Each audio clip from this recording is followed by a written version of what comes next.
Welcome to Money Isn't Everything. I'm Mary Wisniewski, Cornerstone Advisors Editor-at-Large. Every other Thursday, we bring on a guest that is shaking up financial services in some way, and we get into the why, how, and the possibilities. My guest this week is Lamine Zarrad, who's the co-founder and CEO of StellarFi, a bill payment product that reports payment data to credit bureaus. He sees his startup as much more than that kind of product, though. We get into his consumer finance vision, which, among other things, has included buying consumer debt and forgiving it as part of a customer acquisition idea. It's not Lamine's first fintech rodeo either. He's founded a few firms, including one he started building while working at the OCC. Did I mention it was solving for pot payment problem? We get into that. Here's our convo. Lamine, thanks so much for being on Money Isn't Everything. It's great to see your face. I think the last time I saw you in person was going down the mountain slide at MX's event or conference. That's right, almost a year ago. Thanks so much for having me. I'm super excited about this. Yeah. Well, there's so much I want to mine your mind with. But I think I just want to sort of set the stage as, you're someone with so many vibrant experiences. That's like my interpretation of you. And so there's so many places to begin, but you're not a first-time founder.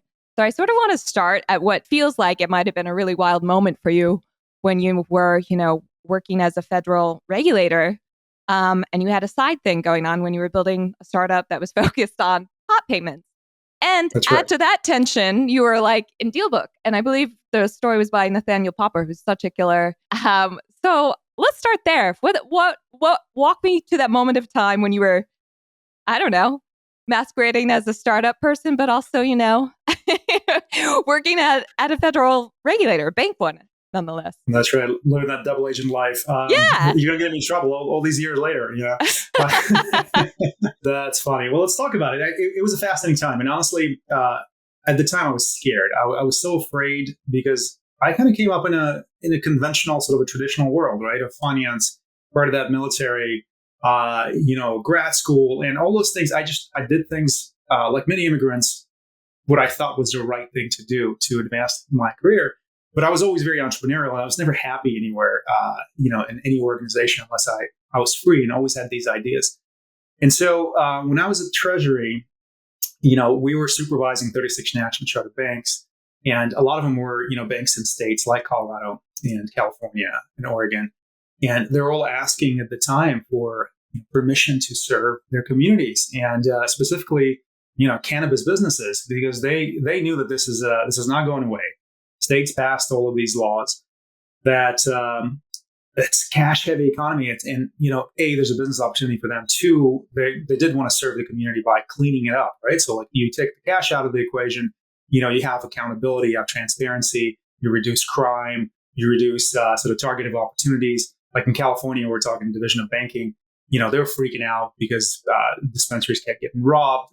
Growers, every time they'll move the money, drive from the Emerald Triangle somewhere down to Sacramento, they'll get robbed. Anyway, so there's so many different aspects. And, we felt responsible because we were like the last decision maker in the long line of decisions that were made.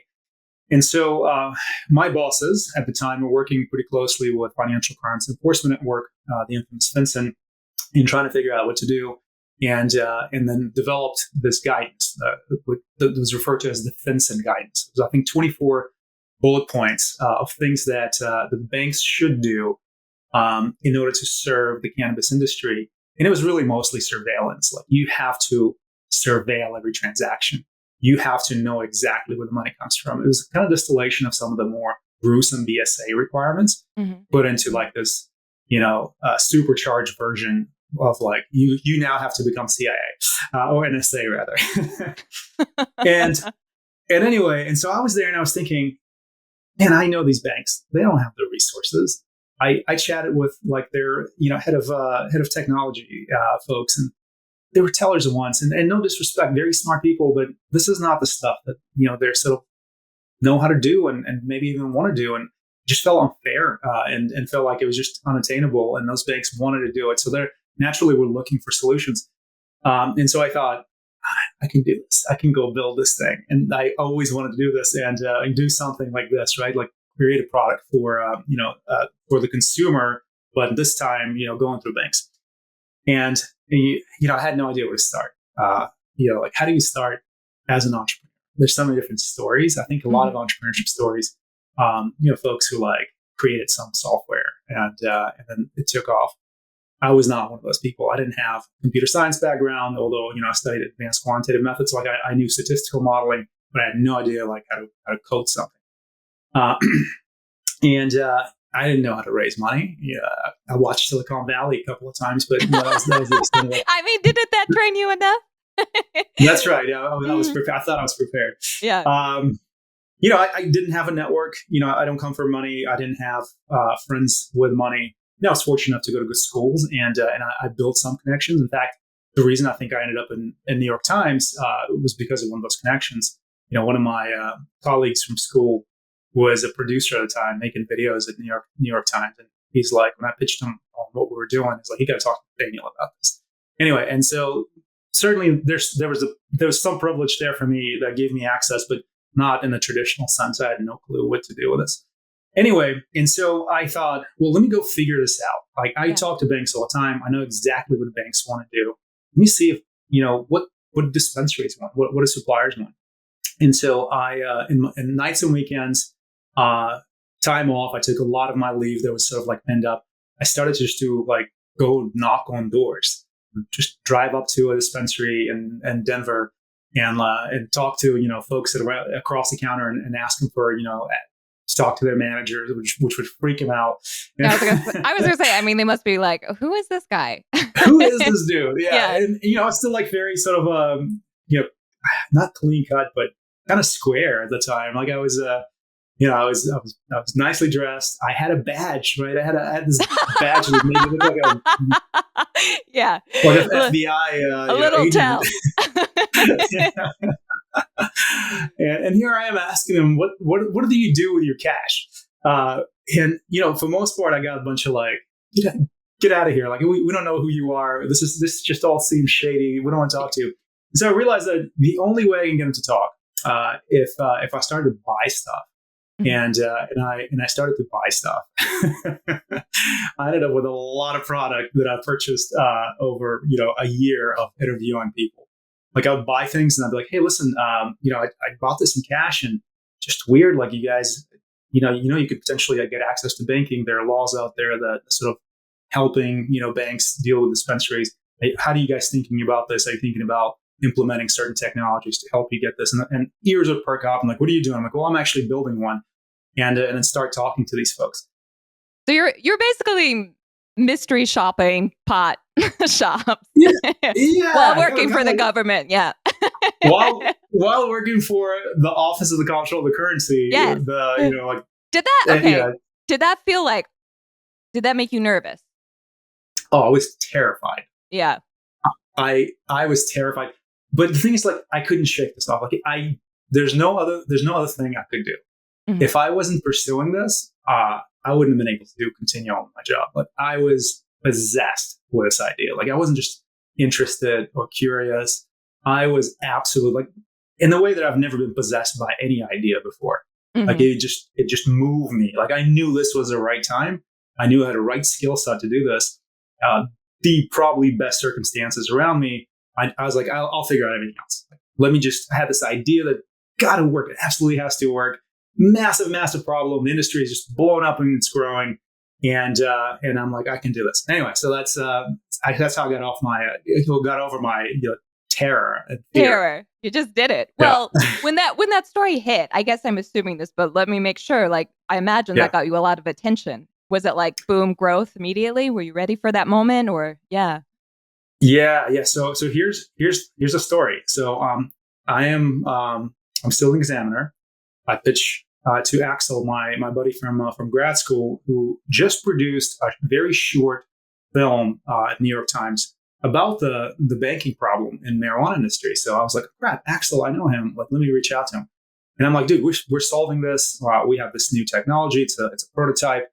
And he directs me to Nathaniel. I spent 3 or 4 days chatting with Nathaniel. Like he was so interested. I didn't expect that level of interest. I thought he's just going to be like, oh, okay, cool story, bro, and kind of move on. Not at all. And so he's like, look, he gets back to me the following week. He's like, I want to run the story. So this is like November timeframe. Mm-hmm. I want to run it. We talked to the editors. It's going to go live in February. I don't have the specific date, but just want to let you know, I'm like, cannot run the story. I'm a federal bank examiner. Like I'm going to get fired when the story goes live. He's like, we're going to run the story.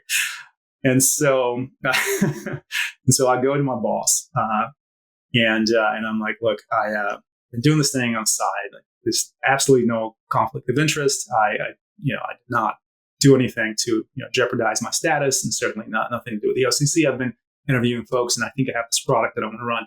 He's like, oh, this is very interesting. Very skeptical, and I'm like, well, the reason I'm talking to you is because New York Times is going to run the story in February, and I think I'm going to resign, before it runs. And he's like, why would New York Times run a story about you? He was so puzzled. He's like, do you even have the company? I'm like, no, but we have a prototype. You have a prototype, and you're Hannah Montana. That's right. Yeah, so the storyline's there. So the storyline, in fact, you see the New York Times clippings behind me. I'm still extremely proud of it. It's a good story. I didn't realize that was that. That's amazing. Well, I know it's a hard transition, but I think of you. I think of trying out really unusual ideas, going for it. And now I know there's been, other acts since then, but like the one you're at now, StellarFi, and like how you're going about customer growth. But I think let's set the stage a little bit more of like context of like what you're doing. And then I want to get right into how you bought some debt to acquire some potential customers. Yeah, let's do it. So yes. Your mission statement, Lamine, is now. Da-da. Yeah, so we are making money simple. That is effectively our mission statement. And we here, overall as a company, just battling the sort of vicious cycle of poverty. It's a much more sort of abstract battle because what is poverty? We sort of identify that as kind of a downward pressures on everyday Americans to live paycheck to paycheck because of many different systemic barriers and constraints. The way credit system is structured is, in fact, stacking all the cards against average day American. And this is kind of like what we're solving here at StellarFi. And frankly, what we do today very much is tied to my first experience with Tokken, then my second company, Joust, Zen Business. Like all of those experiences really built up until now, where I realized that we're going after these businesses to help them access banking. We're helping freelancers access merchant processing tools, invoice factoring tools, getting into credit. Really, this, you little guy, the average day, person in this country is living paycheck to paycheck. Let's not go after businesses. Let's go after them and help them out. There are a lot more of these individuals than there are, freelancers or SMBs. And frankly, they are the sort of the economic engine of this country. Like if a consumer cannot borrow money and then repay that money, this whole thing comes to a screeching halt. We live in a very young republic. Our economy is very fragile, despite the fact that we think that it's resilient to a lot of market fluctuations and geopolitics of this world. But frankly, it's still very, very fragile because it is a credit-based economy, and so the Fed is like really the only thing that we have going for us that's helping us control the volatility. And I thought, you have this Federal Reserve that's devising this constant strategy to control how much people are borrowing, but then you have consumer who cannot borrow for the most part. 2/3 of the population is impaired, and we thought this is a problem we want to solve. And this is a problem we certainly think technology has a big role in solving. And so we said, all right, well, let's look at consumers. Why can they pay? I think the trope is that, well, they're underbanked or they're sort of like, they don't have the resources. A lot of Americans are living in poverty, but it's not true. Most of this country is actually very well off. I think a lot of the recent statistics that are being released are very much sort of supporting some of our early findings. People are living paycheck to paycheck not because they don't have the money. They're living paycheck to paycheck because they're mismanaging bills. There's an element of personal responsibility and certainly like this kind of irrational exuberance. It is the other side of the coin or whatever. There's a double-edged sword, right? When the system trains you to be optimistic about life because the American dream and all good stuff. You also tend to be a little less realistic about your ability to to manage obligations. And that's what it is. And high income individuals in this country live paycheck to paycheck. And we said, let's build bill pay. Let's build a bill pay solution to help them pay their bills. So I find this so intriguing in general. And before I want to get into the pricing model, because I think that's a really interesting component here too. But before we do any of that, a year ago, I think about a year ago, you started buying debt to then forgive, That's right. to then, say, hey, I'm StellarFi and we forgave your debt. I don't know, maybe you'll want to be our customer. We've That's talked right. about this before, but that's a wild move too. Totally. What's the status there? Are you still doing it? How did it go? How's it going? Yeah, it's still running. It is admittedly a lot more difficult than I thought it was going to be in terms of creating a very clear message and a value proposition to a user. So let me kind of give you a little bit of background in case listeners are not aware of this strategy. We're not the first ones to do it. There are a couple of nonprofits that sort of ventured out into the space, namely working with medical debt to help folks with medical bills that are unpaid, help them get rid of those things and get them off their profile. And we thought this is brilliant because it aligns nicely with our certainly our mission as a company to help consumers and that vicious cycle. But the way the system is structured is that this debt gets passed down from debt collector to debt collector, and it becomes cheaper and cheaper to buy because it's much more difficult to collect from users. It is no better for the consumer that it's passed down 3 or 4 times because it's still on their credit report. It's still affecting them in a very, very negative way, preventing them from getting the job that they want to get, and tougher to climb out of their situation. But it's cheaper because the debt collectors know that the chances of collecting this debt is now significantly diminished after a year or 2 years or whatever. And so we thought, well, maybe we can buy it very, very cheaply and just poof, make it go away. Instead of coming after them as a debt collector, we buy it like a debt collector, but we then say, we're not going to collect. We just categorically forgive every single penny of this debt. And we thought, well, maybe they'll be grateful enough to use our product because the product is designed to help them pay their bills, right? And to never get into this. The reality of the matter is that most consumers are incredibly skeptical of this because it sounds too good to be true. And that is our single biggest challenge in this endeavor, to prove to those consumers whose debt we bought that we actually forgave their debt, and that we're legitimately just doing this because we'd love for them to use our product, but we're not forcing them to do anything. There's no strings attached. And honestly, it's absolutely fascinating how much rejection we get because there's still conditions. There's still conditions that people just want money from them.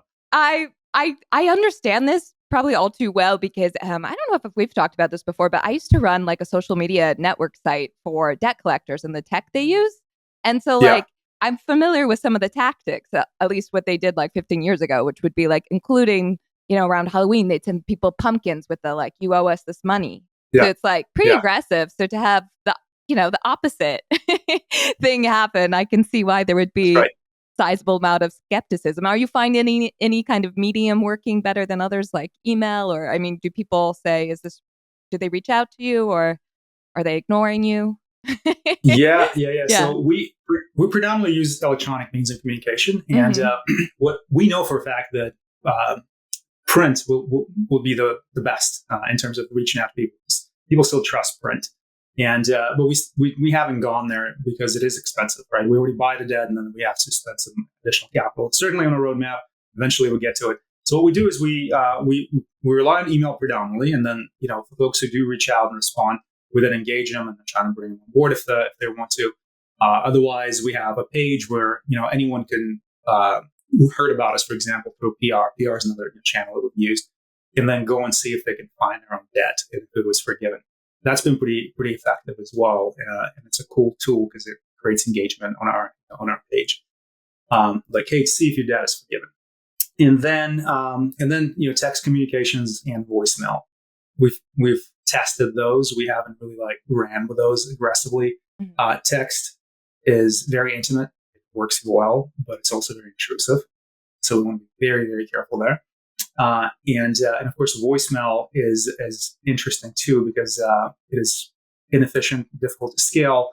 But with AI these days, we're sort of thinking of ways to create very human messages, but leverage AI to be able to scale those things that just go out to a bunch of numbers and let them know that, hey, we explain it in greater detail, that we forgave the debt, no strings attached. The only thing you have to do is just say, hey, I'm real, I'm here, I acknowledge it, and that's it. Yeah, no, I think it's such a fun thing to try out. And it cues up there's only one segment I do here, and that's what you said. You actually said this to me because I put it in my newsletter, but it ties to this. And it's that the worst thing you can do as a credit builder is start breaking the system and then catching a lot of moral hazard. You don't want to incentivize people to do bad things and get away with those bad things. So let's unpack that here too. Like, how do you get in front of that risk? Yeah. That's, it's a thing we grapple with daily, right? And we want to be on the side of the consumer, but we also want to represent the system to its fullest extent. It's a tough thing to do when you're a disruptor and an innovator as a company, because on one hand, we do want to help folks because we know that most people are well intentioned. Most of them, the reason they have bad marks on their credit reports because life happened and they just need to climb out of it. Just give them a fresh start. There are undoubtedly bad actors out there, right? And we're trying to weed those out, and we're getting better and better at kind of preempting and sidestepping those folks and really focusing on the ones that need help. But at the same time, we don't want to break the rules, and we certainly don't want to distort the nature of risk, right? We don't want to create a population of users in our platform that look better than they truly are. In other words, we boost their score, and they're still pretty risky to other lenders, and they're leveraged us to distort the fact that they're not going to be a good borrower, and now someone else lost money. We don't want to be agents of doom here. And so what we focus on is not necessarily credit score boosting. Credit score and credit building is our consumer message because it resonates with consumers. They get that. Mm-hmm. We don't see ourselves as a credit builder. We see ourselves as a bill pay product. We're a bill pay card. We are building a consumer card to help them pay their bills. That's how we see it. And our card is becoming more and more conventional looking. It started out almost like a debit card. It now has like a credit component where you can keep the balance, manage the balance, will help you manage it and pay it off. And we just getting deeper and deeper into balance management to actually become, a credit card for folks who we can underwrite better, give them a card, and help them with all the tools and education they need to then manage that card, responsibly. And so that's kind of how we see it. We work with the bureaus pretty closely in ensuring that what we do is above board. We are, we always look at other products out there and trying to educate consumers, what's good and what's not good. There are a lot of charlatans, and it's unfortunate.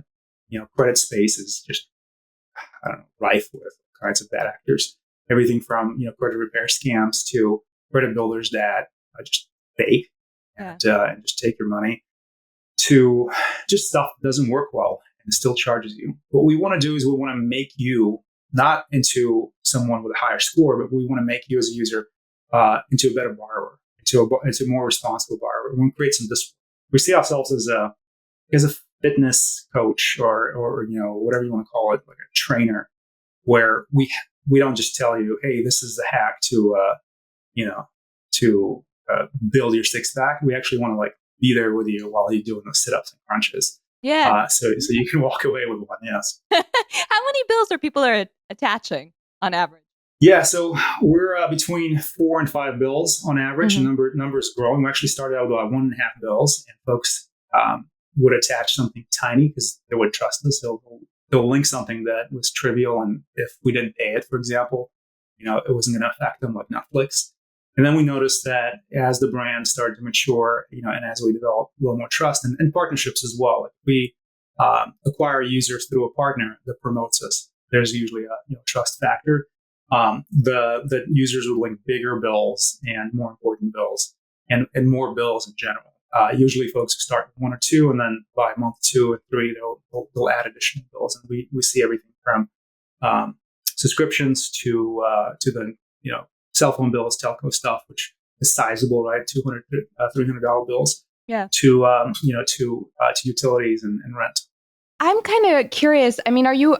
The economic environment's been weird for a bit now, so it's like you can say one thing, but is it that thing? But I think one thing we can say for sure is debt, credit card debt, at least, is rising. Are you feeling? Are your users feeling that? Are you seeing things start to form in different ways, or are you worried about that in any way? Yeah, without a doubt, we're concerned. We see that as an opportunity, and maybe we're just being overly optimistic, but we see this as an opportunity for us because the more sort of debt you have as a user, obviously that compresses your score. More aware of that you are, and so you seek out solutions. So certainly, like opportunity for growth and discovery. But in reality, someone who is so over leveraged that they can't manage any of their bills, they can't just like avoid some bills and focus on others. Although we want to help them prioritize things that are existential on our platform, it's going to spill over, and we're worried about that. We're worried about our own collections rates and so forth. Our collections rates have been stellar, pun intended here. We we learn a lot. We learn a lot. We weren't always stellar. I'll be honest with you. We went to market with not great collections rates. We're now head and shoulders above any lending product out there. And I looked at the data. And frankly, we want to keep it there, right? And so we're constantly looking for ways to create incentives and disincentives, and then mechanical constraints for users to not be able to have runaway trains and abuse the system, take some other debt somewhere and pass that responsibility to us and walk away. We're always thinking about that and thinking about it holistically. And tell me about like your pricing plan. Yeah, so today we have two plans. The way we make money is very simple. We charge users a subscription fee, which gives them access to a whole slew of different tools. They're paid for. It's a SaaS product, right? It's not a credit product per se in that regard. There's no finance fee. They pay us a membership fee, either $4.99 or $9.99. And they access bill pay, a solution, which is 10,000 billers that they can link. We have a bunch of education tools, access to credit counseling through nonprofit partners, projections, their full credit report, all that good stuff. Like you can go buy it from the bureaus directly for $24.99 a month, for example, like when it comes to credit report, but you're not getting all the other features that you're getting through us. And then we make money on interchange. In other words, when we make a payment on a bill, we make money through the network. We use Visas or Visa cards, and we generate a certain amount of interchange that is also very attractive to us. And we like it because the more volume we have in the platform, the more interchange sort of takes over from subscriptions, and less important subscriptions become. And so at this point, we can start getting pretty aggressive in reducing fees and forgiving certain things and making our product as close to free as possible. So that's kind of our goal, that once we get enough volume, subscriptions really become less important to us. And we just eventually either deal away with them in certain plans or deeply discount them to attract more users and really accelerate growth. Yeah, well, I think it's interesting too, because I think a lot of fintech has come to realize they do need to charge stuff. Otherwise, their model is not going to work that well. Yes. With that, you mentioned referrals. So are you working with like neobanks? Are they passing on? Yeah, you are. Okay. In traditional banks too, or is it mostly like the neobanks? Yeah. We have traditional banking partners. We have neobank partners. We have other fintech platforms that are not neobanks. We have tech partners that are not fintech at all, just consumer platforms that provide access to, say, prescription medicine, things like that. Our product is a mass market product, or at least at the moment has a mass market appeal, may not be true mass market product quite yet. And we feel very fortunate in building this solution where we can find customers really so many different channels. But yes, we make money. So two ways. We buy affiliate traffic, right? So we pay our partners when they send people our way, and then vice versa. We have offers, marketplace, and constantly sort of developing new incentives for both partners and consumers, where they can get discounted access through us, and then we generate referral income that way too. That has honestly been such a low priority for us. We're building it; it's moving in the right direction. But we're putting most of our muscle behind the user experience when it comes to the core product, bill pay experience. This marketplace will eventually be there. We're not pushing it too hard. I have at least two questions left for you. And one of them is, what advice or what's one thing you'd want a banker or a credit union exec to pay attention to? It could be outside of bill pay, credit scoring, POP payments, anything you think that you're like, hey, financial institution, zoom in here. I think risk management in general. I think let me specify what I mean by that. Bankers think of risk in a sort of very conventional way. Like they think about risk in a kind of regulatory framework of risk related to either their investment side of the business or the sort of onboarding side of the business.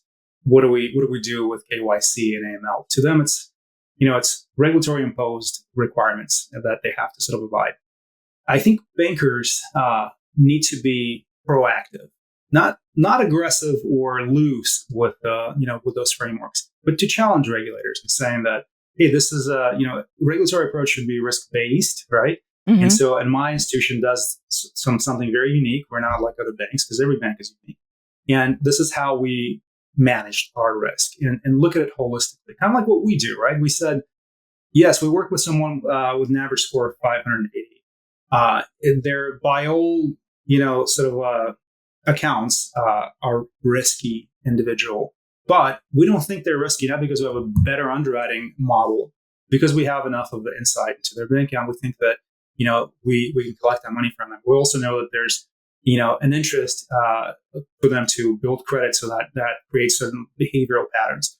We also know that these are recurring bills that they have to pay, that they're paying through us, for example. They don't always pay 100% of recurring bills, but most of the bills are. We know that there's a different behavioral patterns there. And so we then, instead of blindly looking at our customers, a 580 score customer, we take the context and contextualize their risk profile.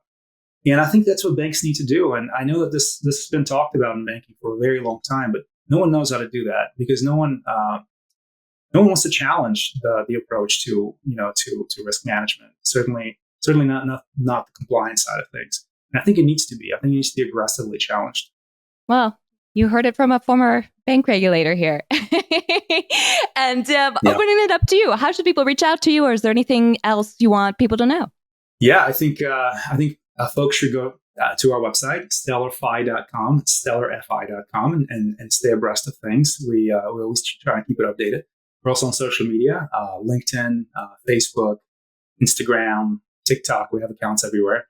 So if you want to follow any of our updates there, you can. In terms of exciting updates, we are releasing new cards here in a very short period of time. These are going to be consumer credit cards with a lot more sort of functionality and in terms of usage, more bills that they could pay with those cards and many other perks. We've been talking about this for about a year and a half now, rewards, and we're finally releasing a comprehensive rewards a product. So you can now get a lot more back for the bills you're paying. So a lot of exciting things coming down the pipeline here, and keep track on the website. All right. Well, I'll be following you, but you already knew that. And that sounded like I was going to stalk you. So, and maybe I am. Who knows what's going to happen next? But one thing that is for sure going to happen next, my final question to you, what is the photo on your phone's lock screen or image? Unfortunately, I'm kind of boring. My is it phone black? Has is it all black? No, it's an Apple default, orange and blue lines. But I've never updated. Well, at least it has some kind of color. It does. It has just abstract, geometric figures. Well, Lamine, thanks so much for being on the show. It's been a delight to speak with you. My pleasure. Thanks for having me. It was fun.